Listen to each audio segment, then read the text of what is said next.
Non capisco cos'è quest'area. Siamo a Spilimbergo. Sembra quasi un campeggio, in realtà no, è una via dove ci sono tutte queste casette di legno abbandonate, non c'è nessuno dentro, non capisco. Fondazione Centro Progetto Spilimbergo, non lo capivo, però è veramente bellissima quest'area qui con queste casettine così, sono belle tutte, in legno così, ci vorrebbero tutte così, guarda che belle. Ma è quasi bello scoprire le cose da ignoranti, nel senso che sono curiose. Allora, qui alla mia sinistra c'è l'associazione Arcieri, perché ho visto sono tutte associazioni, ok? Poi qui dietro c'è l'associazione Bocciofila, ok? Cioè non c'è scritto solo Bocciofila, c'è scritto associazione. Poi c'è l'associazione del basket, del calcio, cioè ci sono le piscine, tante robe. È strana sta roba. Sono per vedere dov'è, vicino ai vigili del fuoco di Spilimbergo. Se vuoi farti un salto anche tu così per curiosare. Guarda che bella, vieni con me. Fai scaie, ancora scaie. Non te pensi che si finì? Altre scaie! E dimmi come si può non andare a vedere queste cose, cioè indipendentemente dal fatto che siano uno strumento di controllo mentale dell'epoca storica che abbiamo vissuto, piuttosto che una qualsiasi altra cosa a cui tu sei disposto a credere, è comunque bello, c'è la bellezza, c'è la storia, cioè fa finta anche che sia un negozio che vende frezzette, come puoi non fermarti? Cioè è impossibile secondo me. Guarda, la famosa scuola del mosaico di Spilimbergo. Adesso guarda, faccio con lo zoom, se no li metti in imbarazzo sui ragazzi che stanno mosaicando, vedi? Oh, guarda che io non ti ho ripreso insomma, mi sembrava non corretto, insomma, ecco, non disturbare. Però guarda che ci sono tantissimi ragazzi, e in più è anche enorme questa scuola. Ne ho visti veramente tantissimi. Probabilmente, sì, insomma, il mosaico in fondo è un'arte, cioè ci fai anche i marciapiedi, insomma, alla fine dice del mosaico, anche i codici QR dice del mosaico. Oh, sai che se ti interessa ci sono anche le visite guidate adesso da qua, ecco, se quasi niente perché che sia il vero. Io adesso non voglio essere sempre il solito boomer, il solito vecchiotto, ma guarda che veramente se questa struttura, questa scuola con questa anche mostra bellissima, infinita, fosse stata all'estero, aspetta ti faccio vedere qua mentre dico estero, esatto, ci sarebbero stati milioni di post Instagram, cartelli pubblicitari, articoli e tutto quanto, ma che non è questa l'esposizione, è tutta là, è enorme. E poi ripeto, non è solo un'esposizione ma è una scuola di mosaico, quindi turisticamente parlando, ossia culturalmente parlando, in questo caso è una cosa veramente interessante in quanto unica e particolare. Eppure chi la conosce? Chi di voi la conosce? Adesso risponderà ai furlani, ovviamente, certo che i furlani la conosce, ma in giro per il mondo, in giro per l'Italia, chi conosce sta roba qua?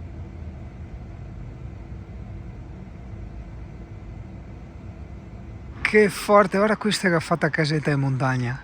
Oggi giornata social, ho conosciuto 3 persone, voi siete stati a chiacchierare, però sono cose, storie abbastanza diciamo delicate, personali, riconducibili e quindi non ti racconterò niente. Però quello che volevo dire forse era far capire questo mio stupore, vabbè, parola forse un po' azzardata, però vabbè, questa specie, questo piccolo sentore di stupore dell'aver riabbracciato i rapporti umani, insomma, ecco, perché è una cosa che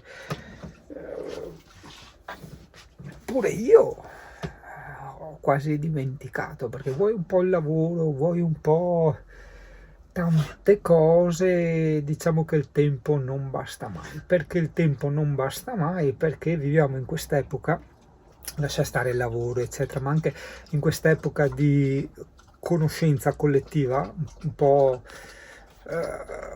quest'epoca di conoscenza, passami il termine, dove noi tutti conosciamo il fatto che c'è magari lo sport, la palestra, un telefilm da guardare, un libro da leggere, un posto da visitare, cioè siamo consapevoli di questa miriade di opportunità che la vita ci dà, che costano tempo, ok? E quindi cerchiamo di abbracciarne il più possibile, e così facendo non abbiamo più il tempo per fare quella cosa bellissima, importantissima che esisteva una volta, che era l'annoiarsi che poi portava a creare probabilmente tutte queste cose che abbiamo adesso, e oltre a creare le cose che abbiamo adesso creava anche questo desiderio di avere rapporti umani.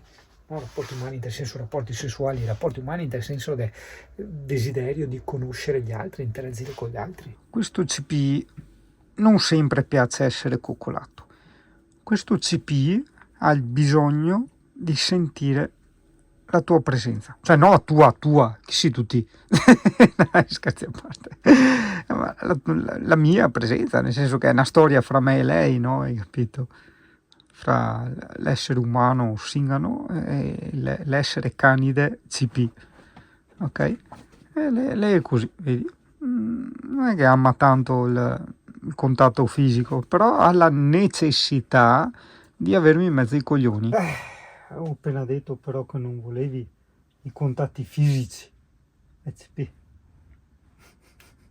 Ok ragazzo, benvenuto in questa nuova puntata che interesserà a pochissimi, ma a me sì, perché è una di quelle pietre miliari della vita, quando decidi di fare delle minchiate senza senso, cioè proprio per il solo gusto di vivere una minchiata.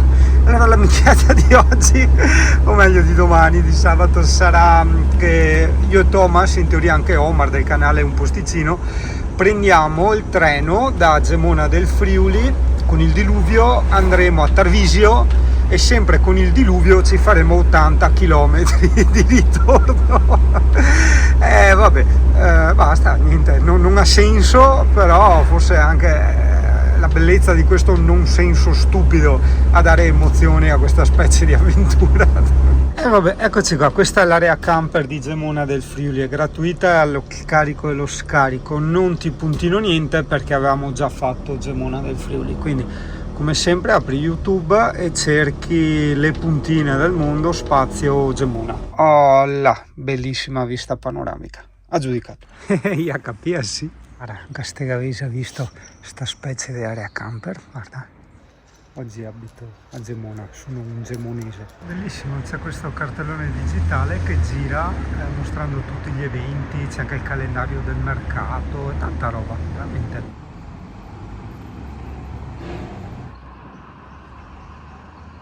Povero GP, non ha apprezzato tanto la città perché era tantissimo in salita, vero GP? Bevi cara. In tanti punti l'ho presa in braccio, scale eccetera. È strapieno di camper e ne stanno anche arrivando ancora, sono tutti stranieri, non c'è un italiano. Giustamente trovi le aree camper gratuite con i servizi a casa da loro. Ma pare quasi una provocazione, non è una provocazione, è un'osservazione, porca troia. Ma invece se è una provocazione per certi posti dove non puoi neanche dormire in libera, così fare i coglioni, cioè io non posso fare quello che voglio la mia vita. Che cielo strano, come è strano sempre dopo 7 anni abitare in città diverse, ma per abitare intendo quando passeggi per la strada. Cos'è che roba? Fermo, che roba là? Un super gatto, ah sì, ma che grande. E scopri gli alimentari del paese, a Cesetta, un po' di gente, hai capito? È sempre strano, piacevole, molto piacevole, perché credo che il bello del viaggio è proprio la scoperta in sé, quindi non c'entra tanto dove vai, cosa fai, ma proprio il valore che dai alla scoperta.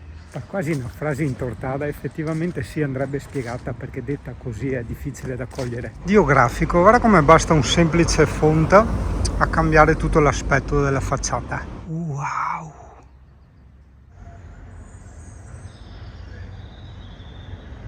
Ugat.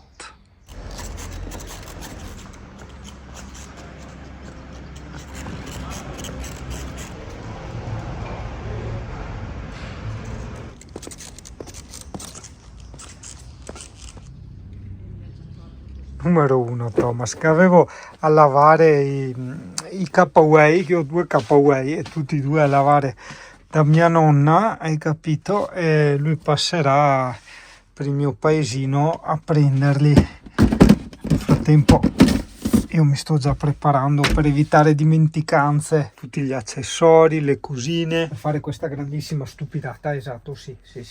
Perché va bene sì far cose stupide, però stiamo facendo cose stupide sotto la pioggia che viene giù di brutto e con 10 gradi centigradi, quindi hai capito, almeno un po' di meno stupidità nell'abbigliamento. Ma non chiedermi perché sta roba, voglio le robe stupide. Cosa c'è di più stupido di farsi 70-80 km sotto la pioggia col freddo? Sì, perché la mia vita da troppo tempo era piacevolmente remunerativa. Voglio dire, qualsiasi cosa che facevo portava benessere, soddisfazione, soldi, hai capito? Ci vuole un qualcosa che io faccia che porti rotture di coglioni. Beh sì, tipo quella volta che sono andato in quel sentiero pieno di robe. Esatto, sì, una roba del genere voglio fare.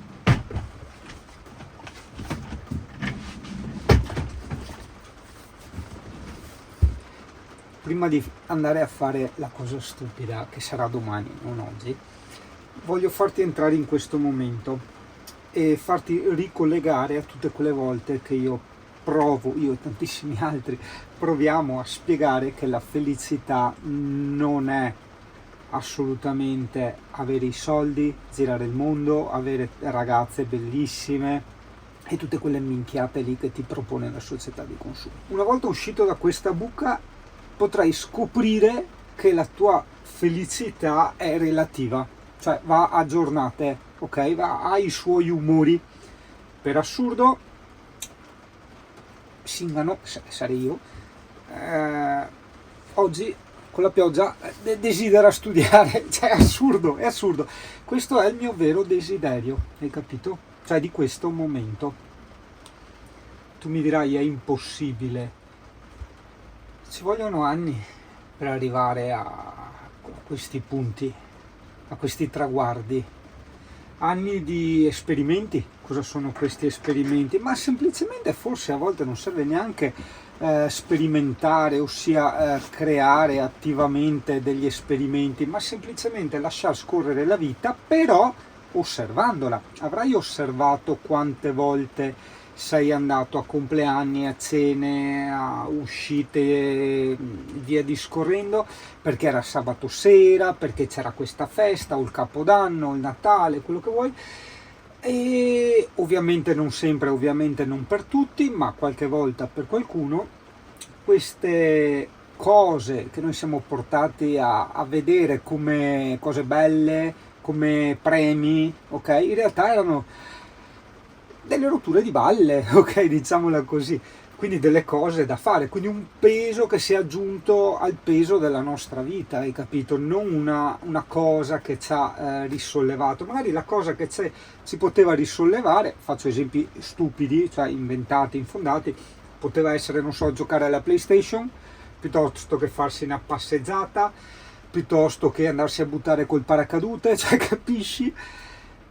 Però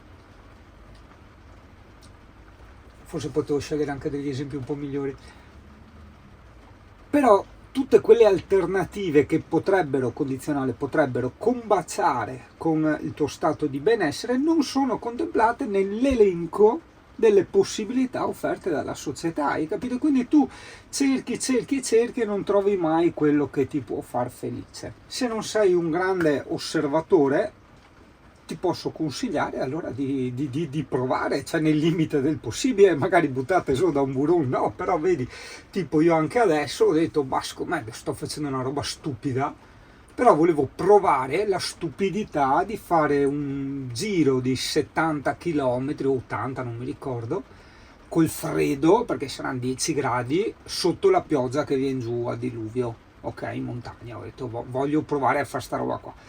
Per non sentirmi troppo stupido ho chiamato anche altri 2 amici, così dividiamo per 3, capito?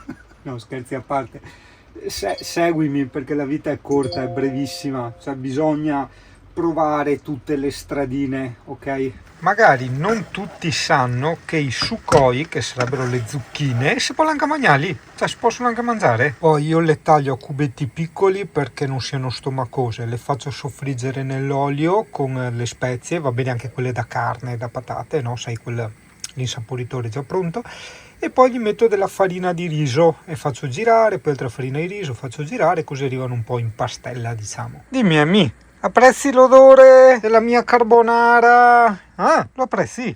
Ma è mica per te, è per me. Cazzo vuoi? Ci va che mi sta dando una mano il Caldonius, perché io mica mi ricordavo come si faceva la carbonara. Cioè, lascia stare che ho messo a pancetta al posto di guanciale, perché però la guanciale mi fa schifo. Ma sarà 15 anni che non faccio una carbonara, sì? Veramente sì. Beh, forse guarda un fiammassa qua di cultura. Credo che il Caldonius mi manderà anche il paese. Oh, perfetto, una merda, sia come colore che come presentazione, che come spacciarotto, che come tutto. Grande Singano. Sono intorno a noi, in mezzo a noi, in molti casi siamo noi a far promesse senza mantenerle mai, se non per calcolo. Il fine è solo l'utile, il mezzo ogni possibile. La posta in gioco è massima, l'imperativo è vincere, non far partecipare nessun altro. Nella logica del gioco la sola regola è essere scaltri, niente scrupoli o rispetto verso i propri simili, perché gli ultimi saranno gli ultimi se i primi sono irraggiungibili. Sono tanti, arroganti coi più deboli e zerbini coi potenti. Sono replicanti, sono tutti identici, guardali, stanno dietro a maschere e non li puoi distinguere. Come lucertole s'arrampicano e se poi perdono la coda la ricomprano. Fanno quel che vogliono, si sappia in giro fanno, spendono, spandono e sono quel che hanno. E sono intorno a me, ma non parlano con me. Sono come me, ma si sentono meglio.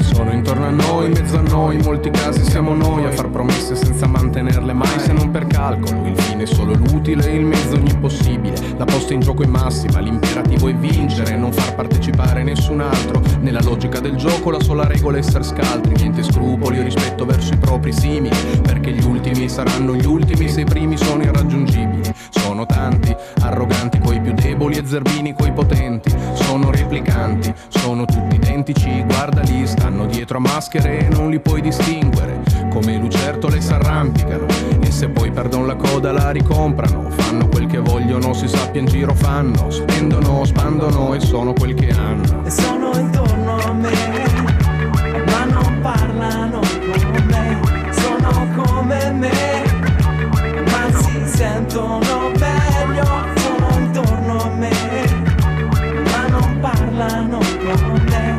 Sono come me, ma si sentono meglio. Come le supposte abitano in blister full optional, con cani oltre i 120 decibel, se nani manco fosse Disneyland. Vivono col timore di poter sembrare poveri, quelli che hanno stentano e tutto il resto invidiano, poi lo comprano. In costante escalation col vicino costruiscono, partono dal pratino e vanno fino in cielo. Ha più parabole sul tetto che San Marco nel Vangelo. E sono quelli che di sabato lavano automobili, che alla sera sfrecciano tra l'asfalto e i pargoli. Medi come i ceti cui appartengono, terra a terra come i missili cui assomigliano. Tiratissimi si infarinano, s'alcolizzano e poi si impastano su un albero. Nasi bianchi come fruit of the loom, che diventano più rossi di un livello di Doom. E sono intorno a me, ma non parlano con me. Sono come me, ma si sentono meglio. Sono intorno a me, ma non parlano con me. Sono come me, ma si sentono meglio. Ognuno per sé, Dio per sé, mani che si stringono tra i banchi delle chiese alla domenica. Mani ipocrite, mani che fan cose che non si raccontano, altrimenti le altre mani chissà cosa pensano, si scandalizzano. Mani che poi firman petizioni per lo sgombero, mani lisce come olio di ricino, mani che brandiscono manganelli, che farciscono gioielli, che si alzano alle spalle dei fratelli. Quelli che la notte non si può girare più, quelli che vanno a mignotte mentre i figli guardano la TV, che fanno i boss, che compran class, che sono sofisticati da chiamare i NAS, incubi di plastica che vorrebbero dar fuoco ad ogni zingara, ma l'unica che accendono è quella che dà loro l'elemosina ogni sera, quando mi nascondo sulla faccia oscura della loro luna nera. E sono intorno a me, ma non parlano con me.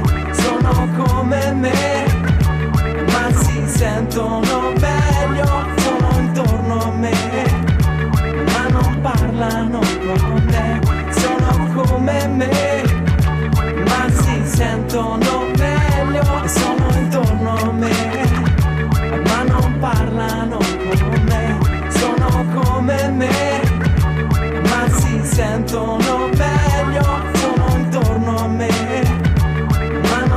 parlano